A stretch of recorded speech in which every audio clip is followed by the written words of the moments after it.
नमस्कार, बुलेटिन में आपका स्वागत है और मैं आपके साथ हिमानी। खबरों में बात करेंगे उत्तराखंड की। इस बीच एक बड़ी खबर का रुख करेंगे। उत्तराखंड विधानसभा के शीतकालीन सत्र की तैयारियां तेज। कार्य मंत्रणा समिति की हुई बैठक। विधानसभा अध्यक्ष रितु खंडूरी ने की अध्यक्षता। 29 नवंबर से 5 दिसंबर तक चलेगा विधानसभा सत्र। उत्तराखंड का विधानसभा सत्र की तैयारियां अब तेज हो चुकी है। समिति की बैठक भी हुई है, जिसके बाद विधानसभा अध्यक्ष रितु खंडूरी की अध्यक्षता में बैठक का आयोजन किया गया। 29 नवंबर से 5 दिसंबर तक ये सत्र चलेगा। इस वक्त की बड़ी खबर आपको उत्तराखंड से बता रहे हैं। उत्तराखंड विधानसभा के शीतकालीन सत्र की तैयारियां अब तेज हो चुकी हैं। विधानसभा अध्यक्ष रितु खंडूरी भूषण ने अध्यक्षता करी है। 29 नवंबर से 5 दिसंबर तक चलेगा विधानसभा सत्र।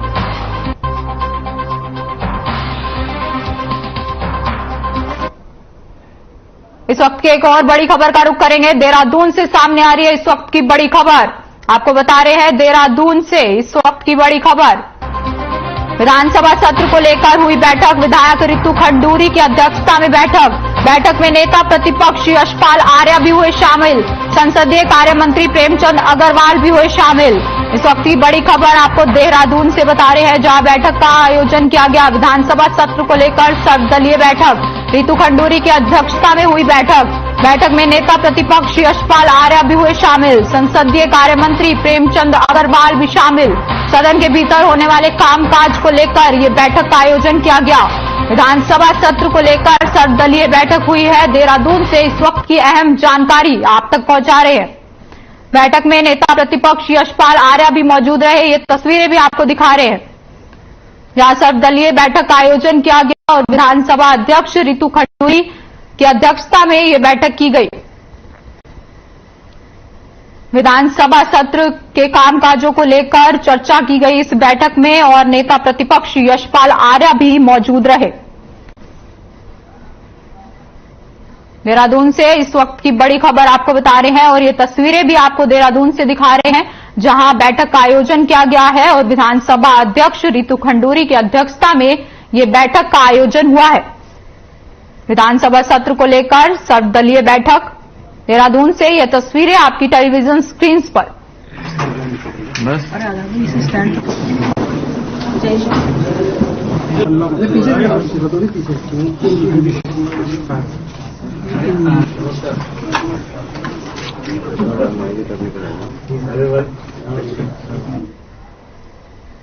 वहीं देवप्रयाग विधानसभा क्षेत्र के हाई स्कूल के टॉपर बच्चे आगामी 15 दिसंबर से भारत भ्रमण पर जाएंगे। देवप्रयाग के विधायक विनोद कंडारी ने बताया कि इस ग्रुप में छात्रों और शिक्षकों समेत 75 लोग शामिल हैं। उन्होंने आने वाले दिनों में यह कार्यक्रम बेहतर रूप से चलाया जाए और सभी विधानसभा क्षेत्रों के लिए इसको अनिवार्य कर दिया जाए। विधायक विनोद कंडारी ने कार्यक्रम को लेकर कहा कि 15 दिसंबर को मुख्यमंत्री पुष्कर सिंह धामी देहरादून से इस कार्यक्रम का शुभारंभ करेंगे और सभी बच्चों को उत्तराखंड विधानसभा, उत्तर प्रदेश विधानसभा के साथ साथ कानपुर IIT और अयोध्या का भी भ्रमण कराया जाएगा।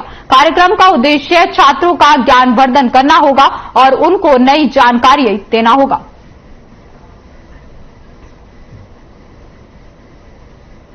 तो ये तस्वीरें भी आपको दिखा रहे हैं देहरादून से, जहां भारत भ्रमण पर जाएंगे बच्चे 15 दिसंबर को और भ्रमण पर हाई स्कूल के टॉपर बच्चे जाएंगे।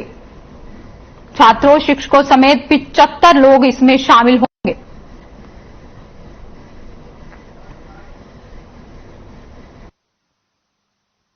ये मेरा ड्रीम प्रोजेक्ट है और मैं हर साल अपनी विधानसभा के जो हाई स्कूल के टॉपर बच्चे होते हैं, चाहे वो सरकारी हो चाहे गैर सरकारी, उन बच्चों को भारत भ्रमण के लिए ले जाता है। और 15 दिसंबर से ये हमारा कार्यक्रम शुरू होने जा रहा है। अपने देवप्रयाग से, ये चेतनगर से शुरू होगा, देवप्रयाग विधानसभा अपनी विधानसभा से, और उसके बाद माननीय मुख्यमंत्री जी इसका शुभारंभ देहरादून से करेंगे 16 तारीख को। वही ताइक्वांडो इंटरनेशनल चैंपियनशिप में गोल्ड मेडल जीतने के बाद ऋषभ मेहरा हल्द्वानी पहुंचे, जहां बीजेपी के पूर्व प्रदेश प्रशिक्षण प्रमुख मनोज पाठक ने उनका स्वागत किया। इस दौरान उन्होंने उज्जवल भविष्य की कामना भी की, जिसके बाद उन्होंने कहा कि ऋषभ ने गोल्ड मेडल जीतकर क्षेत्र का ही नहीं बल्कि पूरे उत्तराखंड का नाम रोशन किया है और यह हम सबके लिए गौरवशाली पल है। वहीं ग्रामीणों ने क्षेत्र में भव्य जुलूस निकाला। इस अवसर पर रवि कुरिया, नारायण सिंह मेहरा समेत कई लोग मौजूद रहे।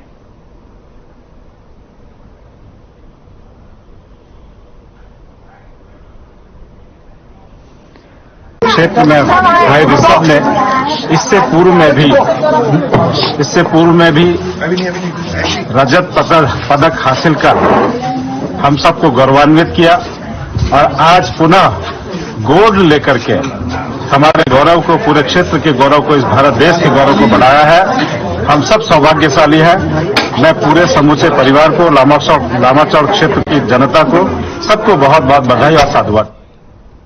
वहीं बहुचर्चित श्रद्धा कांड के मुख्य आरोपी को फांसी देने की सजा की मांग को लेकर भगवा हिंदू सेना ने श्रद्धांजलि यात्रा निकाली। धर्मनगरी के चंद्राचार्य चौक से लेकर शंकर आश्रम तक ये शांति मार्च निकाला गया। यात्रा में विश्व हिंदू परिषद की फायर ब्रांड नेता साध्वी प्राची सहित बड़ी संख्या में भगवा हिंदू सेना के कार्यकर्ता और कई संगठन भी मौजूद रहे। इस दौरान साध्वी प्राची ने लिव इन रिलेशनशिप को समाज की गंदगी बताते हुए ऐसे कानून को भारत सरकार से वापस लेने की मांग की है। वहीं निरंजनी अखाड़ा के संत आलोक गिरी ने कहा कि भारत सरकार द्वारा वैश्यावृत्ति को बढ़ावा देने के लिए लिव इन रिलेशनशिप जैसे कानून बनाए गए हैं। इन कानून को जल्द से जल्द हटा देना चाहिए। साथ ही सामाजिक संगठन ने श्रद्धा के हत्यारे को फांसी देने के साथ साथ लव जिहाद पर सख्त से सख्त कानून बनाने की मांग की है। ये तस्वीरें भी आपको हरिद्वार से दिखा रहे हैं, जहां सजा दिलाने के लिए यात्रा निकाली गई और श्रद्धांजलि यात्रा का ये आयोजन किया गया है।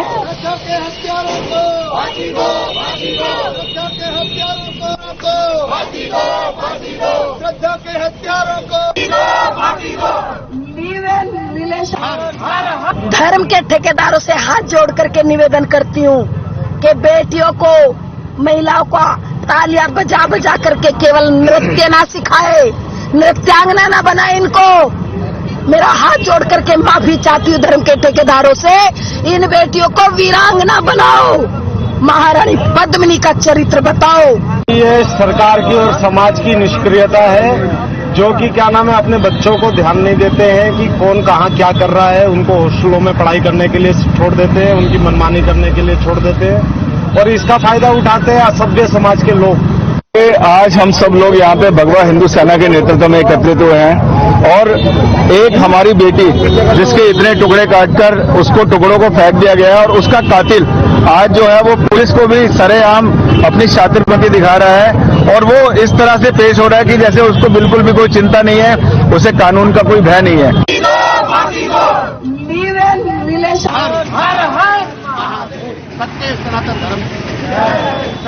घटना घटी, पूरा देश बहल गया और फांसी दो, जनता के हत्यारों को फांसी दो।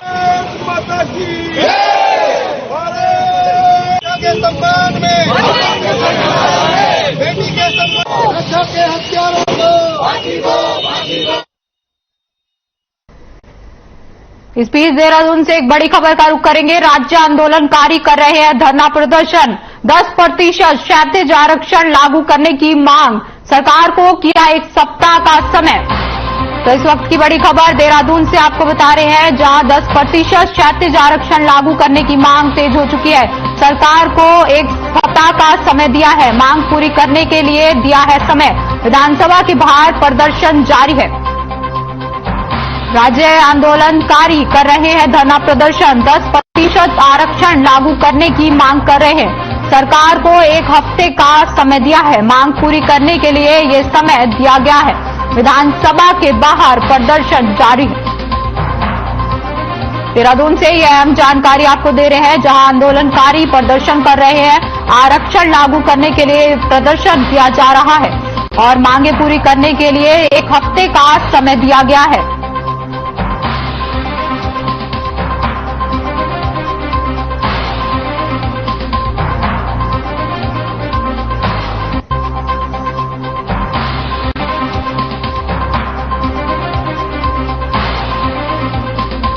इस वक्त की बड़ी खबर आपको देहरादून से बता रहे हैं, जहां राज्य आंदोलनकारी लगातार प्रदर्शन कर रहे हैं और 10% क्षैतिज आरक्षण लागू करने की मांग कर रहे हैं। सरकार को 1 हफ्ता का समय दिया है और मांगे पूरी करने के लिए ये समय दिया गया है। विधानसभा के सामने ये प्रदर्शन किया जा रहा है। राज्य आंदोलनकारी कर रहे हैं धरना प्रदर्शन।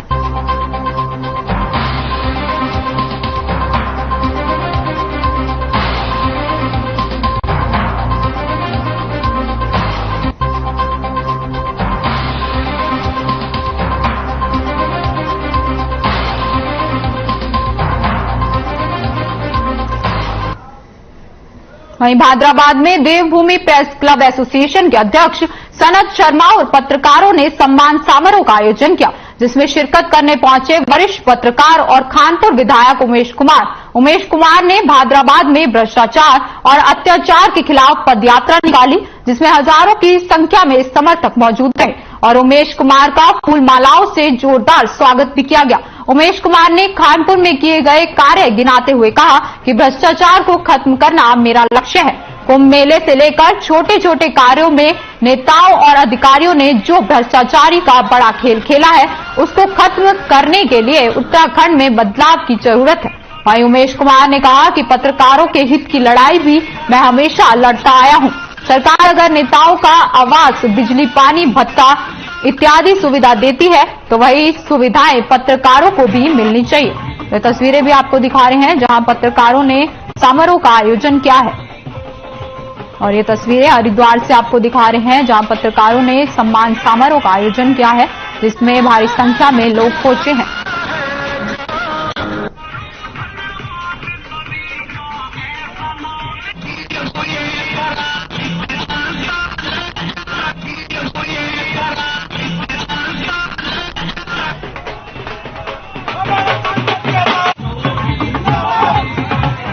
लोग क्या है कि जिन लोगों के साथ हम पिछले 20 साल से भ्रष्टाचार पर जो हम वार करते आ रहे हैं, जो भी हो, चाहे वो पूर्व मुख्यमंत्री हों, चाहे वो मंत्री हों, चाहे वो नेता हों, चाहे वो ब्यूरोक्रेट्स हों, चाहे वो पूर्व विधायक हों, चाहे उनके साथी हों, चाहे सांसद, सभी लोग एकजुट होकर आज उमेश कुमार के खिलाफ हल्ला बोल किए हुए हैं। लेकिन क्या है कि हमने संघर्ष इतना किया है और हम आज तक इतनी लड़ाई लड़के यहाँ पहुंचे कि हमें इन सब चीजों से फर्क नहीं पड़ता।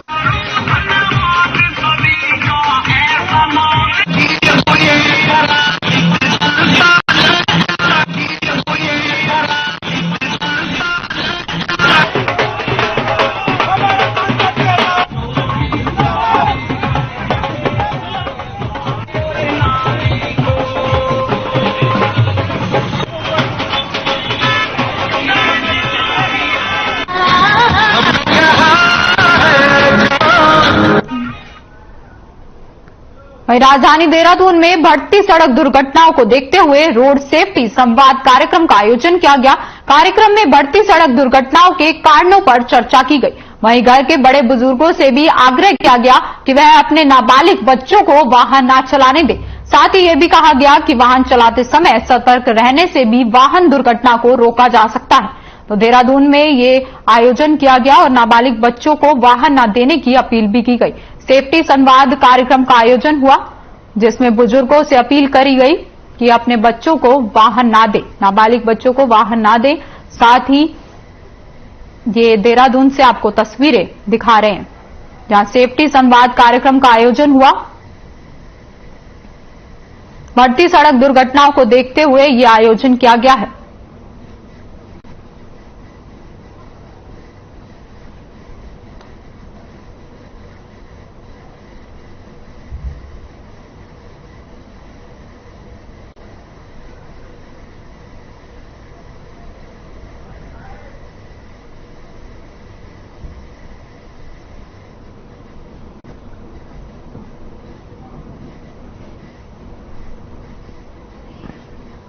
बस का एक्सीडेंट होता है और पहाड़ से गिरती है तो मास कैजुअलिटीज होती है, एक साथ 8 या 10-15 लोगों के मरने की संभावना। तो हमारे प्रदेश में इसका बहुत ज्यादा रेलिवेंस है। इन एक्सीडेंट्स को रोकने के लिए हमें ज्यादा स्टेप्स उठाने पड़ेंगे एज कम्पेयर टू जो हमारे मैदानी इलाके हैं। तो यहाँ पे हमारे समाज को भी, हमारी पुलिस को भी, हमारे पॉलिटिकल सिस्टम को भी डेफिनेटली ज्यादा कदम उठाने पड़ेंगे। विगत वर्षों में हमने देखा है जैसे हमारा राज्य जो है वो आपदा को लेकर अति संवेदनशील है, लेकिन जो प्रमुख आपदा इस विगत वर्षों में हुई है वो रोड एक्सीडेंट है। एसडीआरएफ को जितनी रेस्क्यू कॉल्स आती हैं उनमें से मैक्सिमम जो रहती है वो रोड एक्सीडेंट्स की रहती है। इसी वजह से कई जानें भी जा रही हैं और कई लोग घायल भी होते हैं। तो ये एक बहुत अच्छा नोबल कॉज है जिसके लिए ये बैठक की जनसंवाद कार्यक्रम किया गया। इसके थ्रू अवेयरनेस बढ़ेगी, लोग अपने उसको जानेंगे कि हमें क्या करना है क्या नहीं करना है।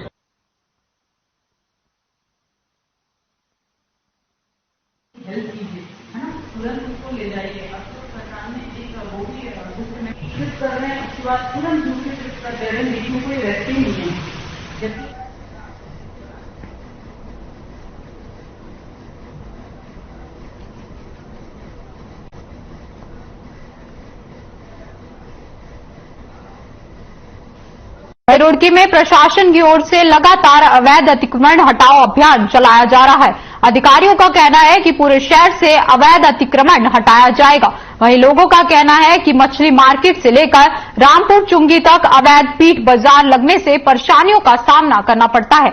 मीडिया से बात करते हुए रुड़की नगर निगम के MNA विजयनाथ शुक्ला ने जुमेरात अवैध फीट बाजार पर कार्रवाई करने की बात कही। तो रुड़की से आपको तस्वीरें दिखा रहे हैं जहां अवैध फीट बाजार से लोग परेशान हो चुके हैं और उन्होंने अवैध अतिक्रमण को हटाने की प्रशासन से अपील करी है।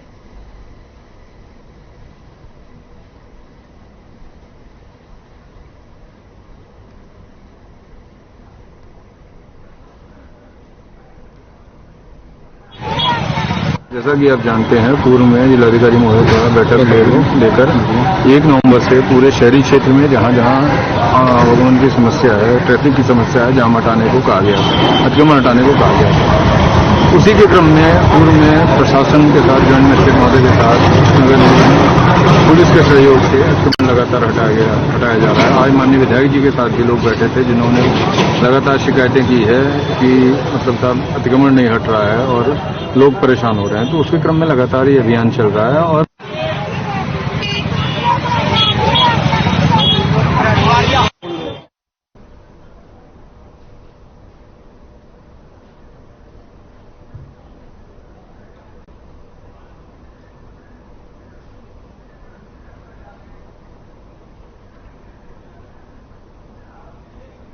चलिए खबरों में आगे बढ़ते हैं। उत्तराखंड सचिव आदेश सैनी ने प्रेस वार्ता की। इस दौरान उन्होंने कहा कि सरकार एक षड्यंत्र के माध्यम से कमर्शियल वाहनों के लिए ऑटोमेटिक फिटनेस सेंटर बनाया गया है। ये प्राइवेट कंपनी को फायदा पहुंचाने के लिए डोईवाला में बनाया गया है, जहां हरिद्वार, देहरादून जिलों के सभी वाहनों की फिटनेस के लिए डोईवाला जाना होगा। इसमें e rickshaw, tempo taxi, tempo travels, magical, सभी प्रकार की बसें, ट्रकों की फिटनेस होगी, जबकि भारत सरकार के राजपत्र में ऐसा नियम नहीं है। इस दौरान रुड़की ई रिक्शा यूनियन के अध्यक्ष मुमताज अब्बास नकवी ने कहा कि सरकार इस तरह का शहर बनाकर हम लोगों का शोषण करने का काम कर रही है, जिसका हम सब मिलकर 29 तारीख में चक्का जाम कर विरोध करेंगे।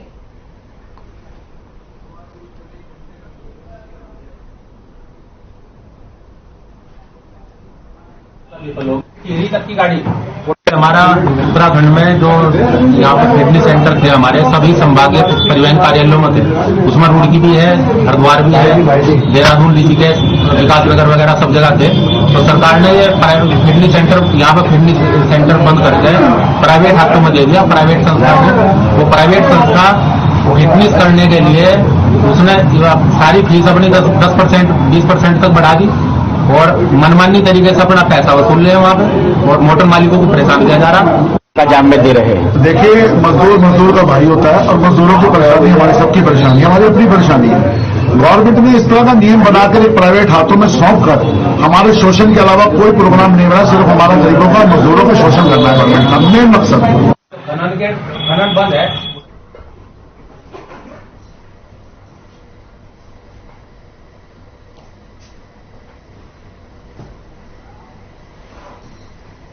कांग्रेस प्रदेश अध्यक्ष करण माहरा एक दिवसीय दौरे पर श्रीनगर पहुंचे। इस दौरान उन्होंने कार्यकर्ताओं से मुलाकात भी की।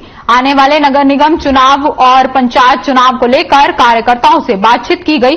इस दौरान उन्होंने कहा कि बीजेपी सरकार जनता को अंधेरे में रखने का काम कर रही है। इसका जीता जागता उदाहरण विधानसभा भर्ती घोटाले को बताया।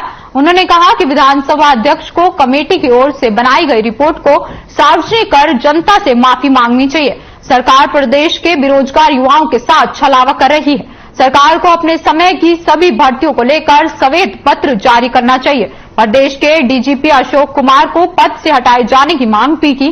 साथ ही उन्होंने कहा कि प्रदेश के डीजीपी प्रदेश में कानून व्यवस्था का पालन करवाने में असफल हो रहे हैं।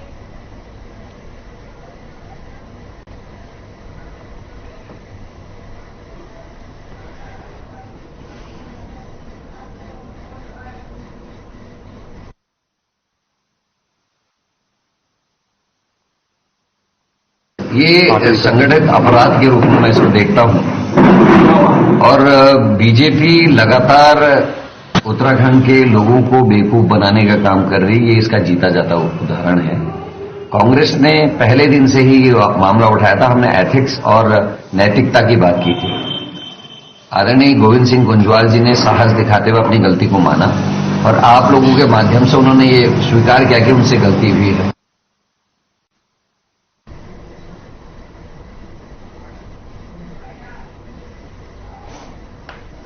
फिलहाल इस बुलेटिन में इतना ही। नमस्कार।